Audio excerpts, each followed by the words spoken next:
Hello guys, চলে এসেছি আমরা সবজি দোকানে, দিদির সবজির দোকানে। ₹60 received on phone pay. লাল লাল টমেটো,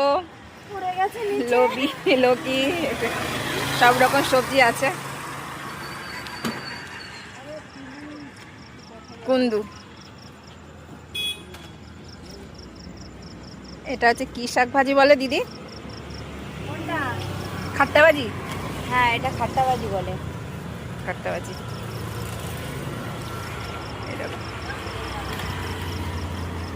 এখন বাজে 9:30, এখন বাজার করতে চলে এসেছি। দোকান উঠানো হচ্ছে এখন। দোকান উঠানোর পালা চলছে সবার। আমার দোকানে পুরো ফাঁকা। আমার এটা ভরে গেছে, একটু খালি করে দিচ্ছি, এটা না হলে পড়ে যাবে, এটা ভজবে না। কি নেবো তাই ভাবছি। যা খুশি তাই নাও। কি যে খাবো আর কি নেবো কিছুই বুঝতে পারি না। কুমড়োতে খেলাম কালকে। রান্না খাওয়া নিয়ে হচ্ছে মুশকিল, কি খাবো কি রান্না করবো চলছে।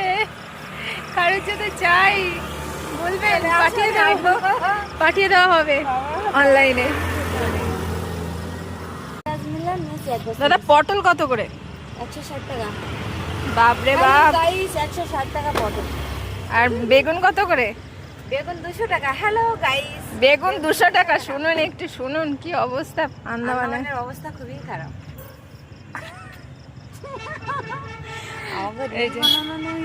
লাউ কত করে বলছে বলো? লাউ 100 টাকা। সুন্দর লাউ 100 টাকা। লম্বা লম্বা করবে। এই হলো দাদা দিদির দোকান। আপনাদের যে কোনো প্রয়োজনে চলে আসবেন, সবজি একদম টাটকা পেয়ে যাবেন। 140 টাকা। ফুলকপি দামটা কম আছে। 140 টাকা ফ্রেন্ডস। ফুলকপি আমার গোলাপের মতন সুন্দর দেখা। আর দিদি বলছে গোলাপ ফুলের মতো ফুলকপি। এই যে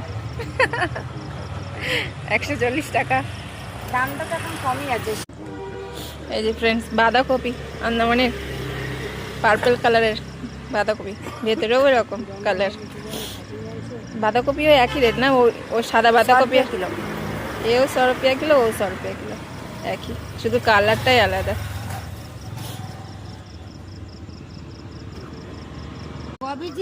আধা কৌটো আছে, তাও হবে না, একটুখানি লাগবে কালকে। এই দেখো আমার ছেলে শিব ঠাকুর বানিয়েছে। বাহ, সুন্দর হয়েছে, দারুণ হয়েছে। দিদি একটা 1 কিলো হয়ে যাবে না?